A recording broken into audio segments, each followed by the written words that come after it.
As a matter of public safety and as a way of safeguarding vital transportation infrastructure, state and local law enforcement agencies enforce weight restrictions on trucks and heavy vehicles traveling public roads. Under normal conditions, vehicles over 40 tons are not permitted on interstate highways. Additional restrictions apply based on the legal load combination, a function of vehicle weight and axle spacing.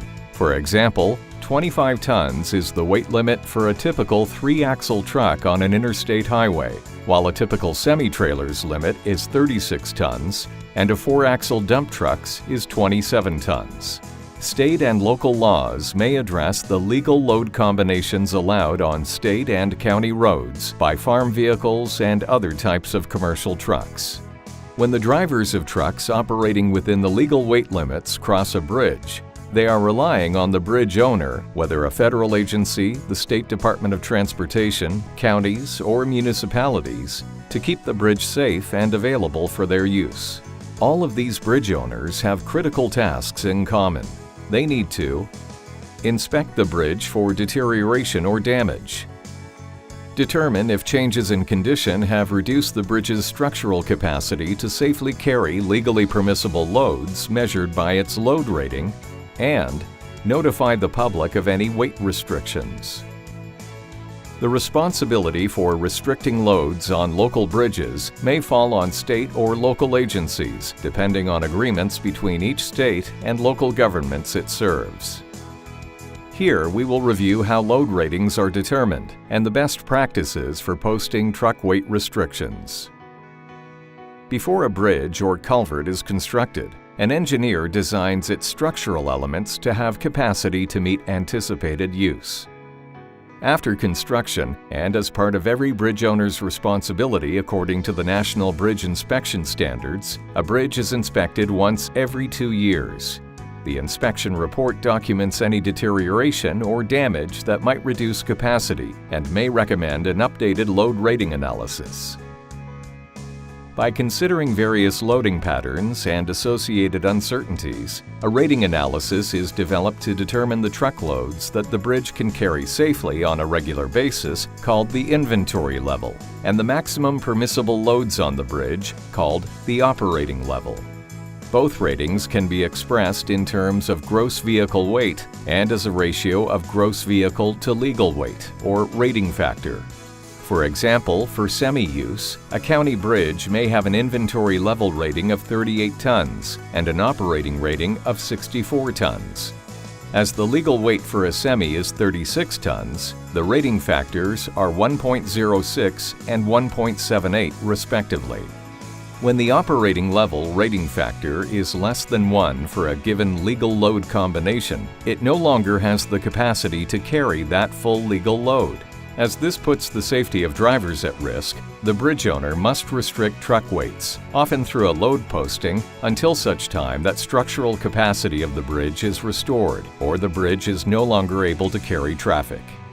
When the operating or inventory rating of a bridge is less than 3 tons for any vehicle, the bridge must be closed to all traffic. Like other black and white roadway signs, the weight restrictions posted at a bridge are legally enforceable. Coordinating a posting with law enforcement is an effective method for ensuring appropriate use of the bridge and safeguarding public safety. The loss of access to a bridge or culvert may disrupt farming or commercial activities, so agencies responsible for posting restrictions may wish to adopt additional strategies for reducing negative impacts and barriers to enforcement.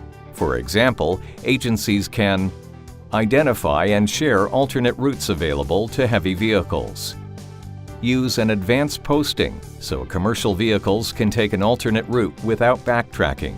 And communicate the new posting and risk of overloading the bridge to the public. Let's see how one bridge owner fulfilled their load rating and posting responsibility. During the inspection of a county-owned truss bridge, a certified bridge inspector found a truss member had corroded and lost 15% of its cross-sectional area in a critical location. The inspection report recommended a load rating analysis. The county manager hired an engineering consultant to perform the analysis.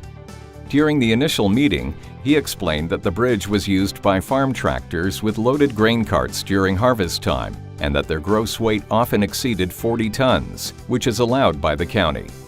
The engineer incorporated this scenario into her model and found the rating factor for the tractor and loaded grain carts to be 0.85. She recommended restricting maximum weights for this special vehicle type. Use by typical over-the-road trucks was not affected by the load rating. The county manager met with the county magistrate to get a posting order. Once they could legally post the bridge, the county manager provided a copy of the court order for the county sheriff to encourage enforcement action and directed the installation of a weight restriction sign at the bridge and advance warning signs at the intersections nearest the bridge. As harvest time was approaching, he also identified an alternate route for those farmers affected and posted the route on a popular community poster board at the local farm supply store. Exceeding the posted weight limit on a bridge greatly increases the likelihood of permanent bridge damage and bridge collapse. A bridge that fails under the load of a heavy vehicle poses a serious risk to the driver and the traveling public. In addition to the loss of equipment, the loss of a bridge and the access that it provides can negatively affect the local economy. To effectively manage the risk of a bridge failure due to overload, a bridge owner must have a load rating for all bridges in their inventory that considers the current condition of the bridge and all legal load combinations. Post weight restrictions at any bridge that cannot safely carry legal loads. And work with law enforcement to ensure weight restrictions are enforced. As a bridge owner, verify that the load ratings for the bridges in your inventory are both current and complete, and ensure that bridges that can't carry legal loads are appropriately posted. If they are not, contact your State Department of Transportation for assistance.